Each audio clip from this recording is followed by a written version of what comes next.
For today's video nga mga ate and kuya ay gagawa tayo ng crispy kangkong. So ito nga yung kangkong na galing dun sa aking tanim at nag-ani kami kasi magsasangag kami.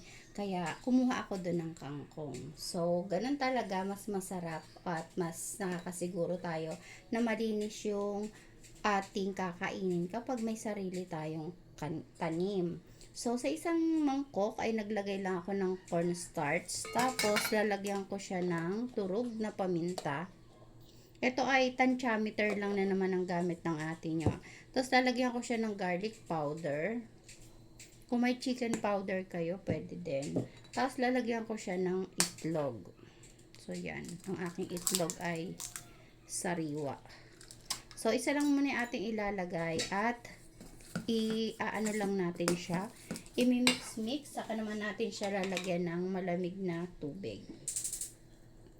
Ayan. Para maging crispy yung ating kangkong ay malamig na tubig yung ating ilalagay. Pwede rin natin siya lagyan ng yelo. At lalagyan ko nga siya para maging crispy siya. At ito na nga nilagyan ko siya ng yelo mga ate and kuya. Yung aking butter. Ang tawag kasi dito ay butter kahit hindi naman siya margarine or wala lang. Basta ang tawag dito butter. Yan. So, dudurugin lang natin yan. Tapos, wala pa pala akong asin. So, lalagyan pa natin yan ng asin para lumasa naman yan. Para magkaroon siya ng gas. Ayun, ang bilis ng asin. Thank you.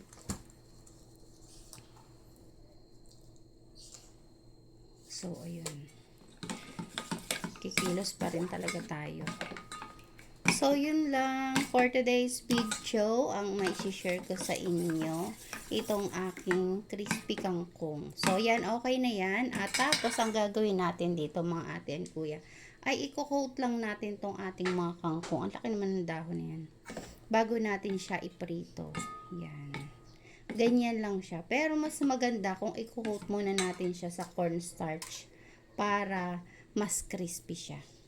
So, ganito nga yung ating gagawin mga ate and kuya. I-coat lang muna natin to sa cornstarch and then saka natin ilalagay dito sa may ating ginawang solution o butter.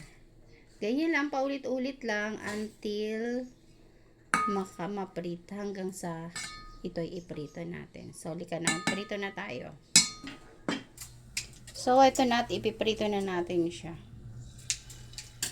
Ganyan lang hanggang sa matapos yung ating ginagawa doon.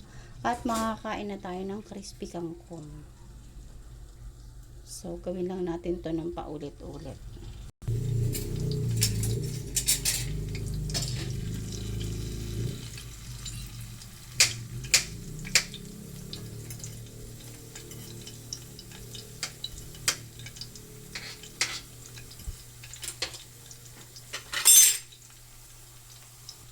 Hanguin na natin ang ating first batch na ating crispy kangkong. O, yummy. O, diba? Tingnan nyo naman yan. Crispy talaga.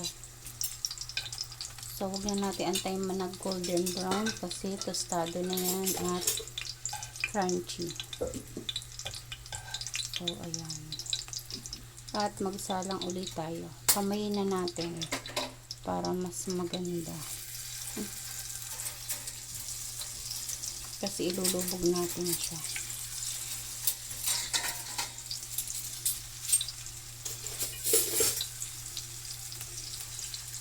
Itong kangkong ko, ito yung Chinese kangkong. Yung tubo niya is yung pataas, hindi yung pagapang.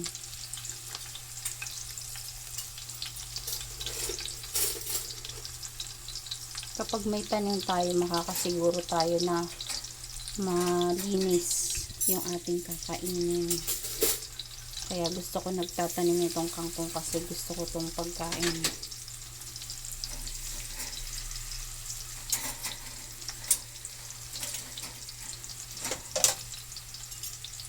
So, ayan, ganyan lang. At meron na tayong masarap at masustansyang pagkaing pang merienda, pang ulam at di ko masasabing pangpulutan kasi bad yun.